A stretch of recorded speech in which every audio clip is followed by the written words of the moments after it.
Markets and Morals. There are some things money can't buy, but these days, not many. Today, almost everything is up for sale. Here are a few examples. A prison cell upgrade, $82 per night. In Santa Ana, California, and some other cities, nonviolent offenders can pay for a clean, quiet jail cell away from the cells for non-paying prisoners.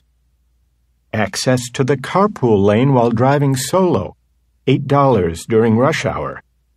Minneapolis and other cities are trying to ease traffic congestion by letting solo drivers pay to drive in carpool lanes at rates that vary according to traffic.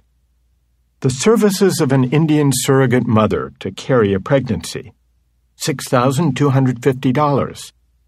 Western couples seeking surrogates increasingly outsource the job to India, where the practice is legal and the price is less than 1/3 the going rate in the United States. The right to immigrate to the United States, $500,000. Foreigners who invest $500,000 and create at least 10 jobs in an area of high unemployment are eligible for a green card that entitles them to permanent residency. The right to shoot an endangered black rhino, $150,000. South Africa has begun letting ranchers sell hunters the right to kill a limited number of rhinos to give the ranchers an incentive to raise and protect the endangered species. The cell phone number of your doctor, $1,500 and up per year. A growing number of concierge doctors offer cell phone access and same-day appointments for patients willing to pay annual fees ranging from $1,500 to $25,000. The right to emit a metric ton of carbon into the atmosphere, 13 pounds, or about $18. The European Union runs a carbon emissions market that enables companies to buy and sell the right to pollute. Or how about this? Admission of your child to a prestigious university. The price isn't posted, but officials from some top universities told the Wall Street Journal that they do accept some less than stellar students whose parents are wealthy and likely to make substantial financial contributions. Not everyone can afford to buy these things, but today there are lots of new ways to make money.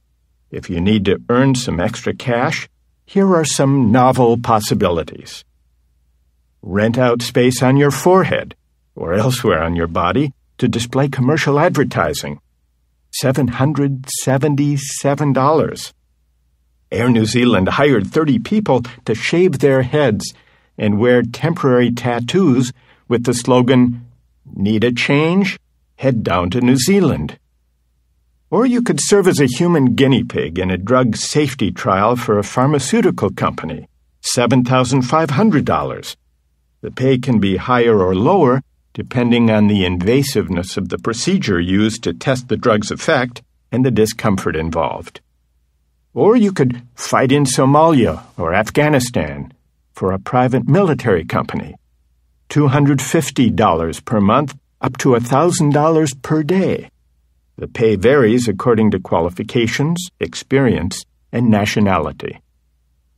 Or you could stand in line overnight on Capitol Hill to hold a place for a lobbyist who wants to attend a congressional hearing.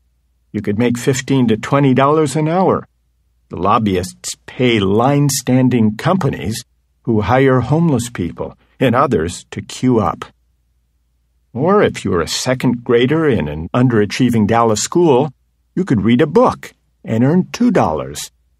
To encourage reading, the schools pay kids for each book they read. If you are obese, lose 14 pounds in 4 months and earn $378. Companies and health insurers now offer financial incentives for weight loss and other kinds of healthy behavior. Buy the life insurance policy of an ailing or elderly person, pay the annual premiums while the person is alive, and then collect the death benefit when he or she dies. You could make, potentially, millions, depending on the policy. This form of betting on the lives of strangers has become a $30 billion industry. The sooner the stranger dies, the more the investor makes. We live at a time when almost everything can be bought and sold. Over the past 3 decades, markets and market values have come to govern our lives as never before. We did not arrive at this condition through any deliberate choice. It is almost as if it came upon us. As the Cold War ended, markets and market thinking enjoyed unrivaled prestige. Understandably so. No other mechanism for organizing the production and distribution of goods had proved as successful at generating affluence and prosperity. And yet, even as growing numbers of countries around the world embraced market mechanisms in the operation of their economies, something else was happening. Market values were coming to play a greater and greater role in social life. Economics was becoming an imperial domain. Today, the logic of buying and selling no longer applies to material goods alone, but increasingly governs the whole of life. It is time to ask whether we want to live this way.